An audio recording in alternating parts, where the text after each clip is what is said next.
एक और बड़ी खबर आ रही है, गुजरात और हिमाचल से मुख्तलिफ है, थोड़ी अलग है। उपचुनाव भी हो रहे हैं। 6 विधानसभा में उपचुनाव हैं, 1 लोकसभा में भी उपचुनाव है और इनमें से 3 चुनाव उत्तर प्रदेश में हो रहे हैं। और प्रेम बाबू, आपकी तवज्जो चाहूंगा, हालांकि ये शुरुआती रुझान है, पर रामपुर से समाजवादी पार्टी आगे है, खतौली में आरएलडी आगे है, मैनपुरी लोकसभा, ये तो 2 विधानसभा की बात हुई, मैनपुरी लोकसभा उपचुनाव में डिंपल यादव 27,000 वोटों से आगे हैं। ये बड़ा मार्जिन हो जाता है शुरुआती रुझान में। तो यूपी से अच्छी खबर नहीं आ रही है बीजेपी के लिए।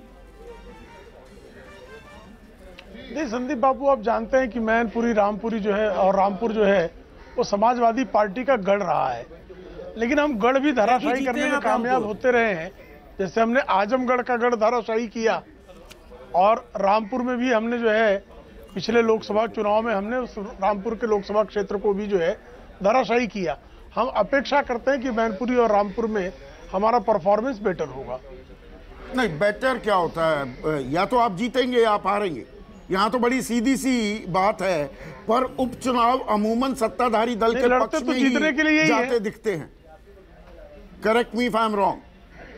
देखिए, हम जब चुनाव लड़ते हैं तो जीतने के लिए लड़ते हैं, लेकिन जनता के जनादेश को स्वीकारते हैं। हम चुनाव आयोग और जो है ईवीएम को दोष नहीं देते। संदीप, बीजेपी का जो इंटरनल असेसमेंट था उसमें खतौली और रामपुर वो समझ रहे थे कि वो जीत रहे हैं, गिवन मानकर चल रहे थे। नहीं, वो जीत रहे हैं। हाँ, वही कि ये हम जीतने वाले हैं। हाँ। और मैनपुरी में उन्होंने अंदाजा ये लगाया था कि जिस तरीके की गोटी सेट करते थे नेताजी अखिलेश, वो करने में कामयाब नहीं हुए हैं। वहां भी हम टक्कर में रहेंगे।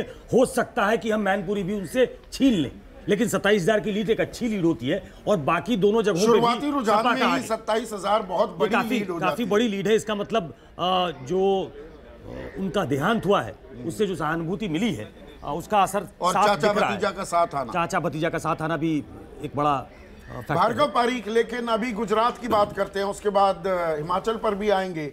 गुजरात में ये अप्रत्याशित बहुमत, जबरदस्त जीत की तरफ बीजेपी जाती दिख रही है। ये शुरुआती जो रुझान हैं वो किस ओर इशारा कर रहे हैं? और कांग्रेस के बड़े बड़े नेता जिग्नेश मेवानी को छोड़कर सब धाराशायी होते भी दिख रहे हैं। बिल्कुल, ये कांग्रेस की परंपरागत जो वोट बैंक है उसके अंदर बड़ी सेंध लगी है। और मैं आपको बताऊं कि ये परिणाम की उम्मीद खुद बीजेपी को भी नहीं थी, यहाँ के गुजरात के लोकल बीजेपी को भी नहीं थी। वो भी 115 से 125 के बीच की बात कर रही थी, लेकिन ये परिणाम उनके लिए काफी फायदेमंद है। और ये जो एंटी इनकम्बेंसी के जो वोट है वो दोनों में, आप में और कांग्रेस के अंदर बटे हुए हैं, जिसका बड़ा फायदा बीजेपी को मिला है। लेकिन यहाँ पे मैं एक कहना चाहूंगा कि अपना न्यूज 24 का जो पोल है उसकी और एग्जिट पोल की और हम काफी पहुंच रहे हैं। तो ये सही में एक मायने में पीठ थपथपाने वाली भी बात यहाँ पे दिख रही है। पर यहाँ एग्जिट पोल ये सही होता हुआ नजर आ रहा है। गुजरात में ये बड़ा रिकॉर्ड बनेगा जिसको तोड़ना आने वाले 20-25 साल के लिए संभव नहीं होगा। नहीं, इसमें एक और बात देखनी होगी। जब हम किसी भी चुनाव की बात करते हैं, पिछले चुनाव से तुलना भी बहुत ज़रूरी हो जाती है। और पिछले चुनाव में 77 सीटें जीती थी कांग्रेस ने।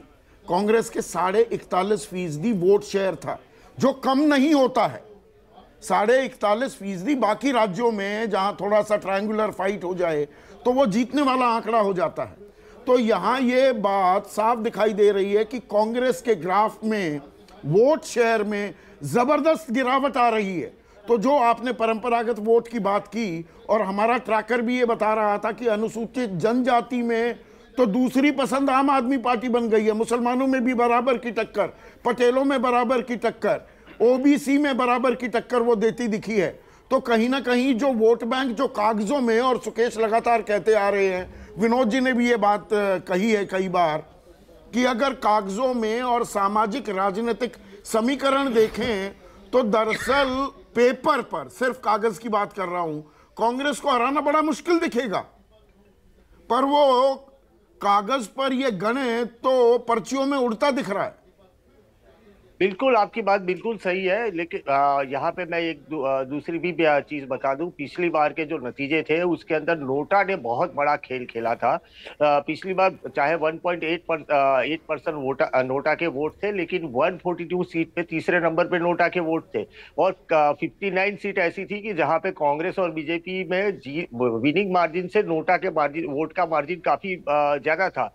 तो ये 41 पॉइंट वाला जो वोट बैंक था, तो वो कांग्रेस वही मान के चल रही थी कि हम साइलेंट प्रचार कर रहे हैं, और इसके चलते हमारी जो वोट बैंक है वो तो रहेगी ही रहेगी, और नोटा वाले जो वोट है वो नोटा वाले वोट ट्रांसलेट हो जाएंगे आपके अंदर, और हम कंफर्टेबल जोन के अंदर आ जाएंगे। और इसीलिए पहले चरण के बाद उन्होंने बादाम थियरी को फिर से एक बार लगाया, लेकिन ये सब कुछ चीजें बुंगरम में होती हुई बीजेपी। नमस्कार, मैं हूं मानक गुप्ता।